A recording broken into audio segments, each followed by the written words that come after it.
Thank you, Honorable Speaker, for giving me this opportunity. Honorable Speaker, the issue of privatization of public properties and public companies is a matter that came into the global purview.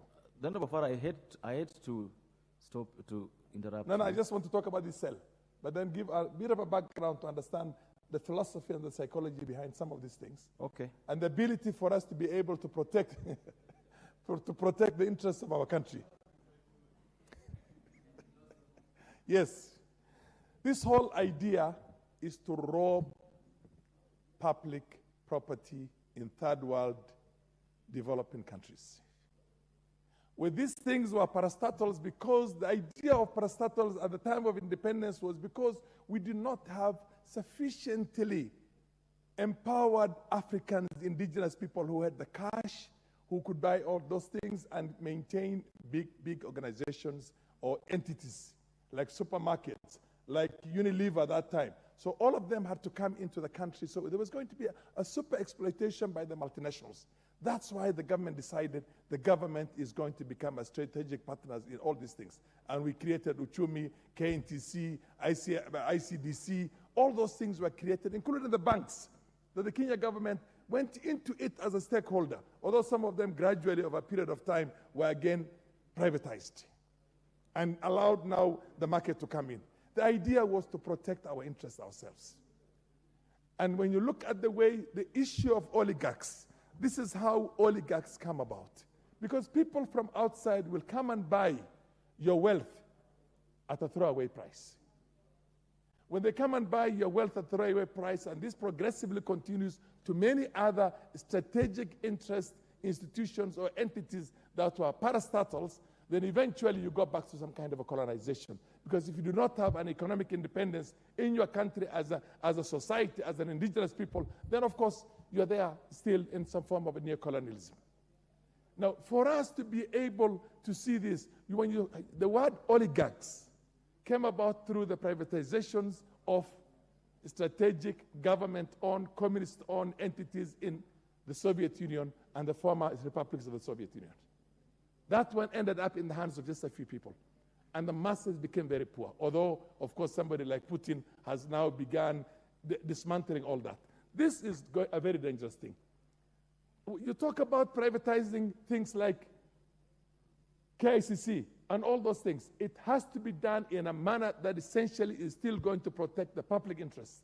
The reason why British telecommunication, British railways, all those British maritimes will never be privatized is because such a country, which is a developed country, still protects the interests of its own indigenous people because it fears other people will come from outside on those what they call words, strategic interests, and then you become literally a colony of that country. So this is something that has got to be done with a tooth comb, and it doesn't have to be sold.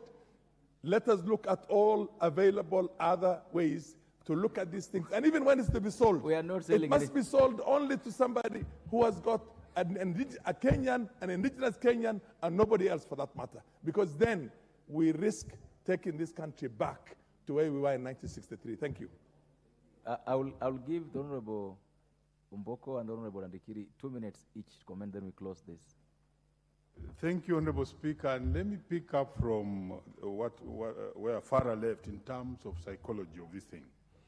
Away from the foreigners themselves coming to take toll and place by purchasing the so privatized companies, individuals within Kenya who are actually in advantage positions like treasury and ministries and other places can easily see what is going down and what can be, easily be sold out.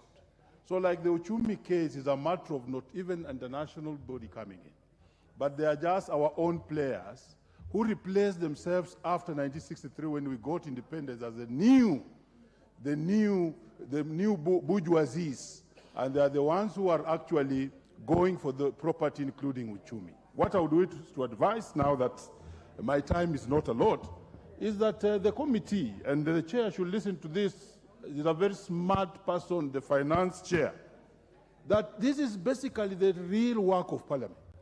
So, Honorable Chair, could the Speaker tell the nice lady to... Chair for Finance. Thank you. Thank you. The Honorable Chair. Chair of Finance, this is the real business of Parliament. This is the real business of Parliament. You need to go to the root matter of this and bring out what is happening. Because our work basically is oversight to help the public. So you are on the right track, but move to the next level. Thank you, Honorable Speaker.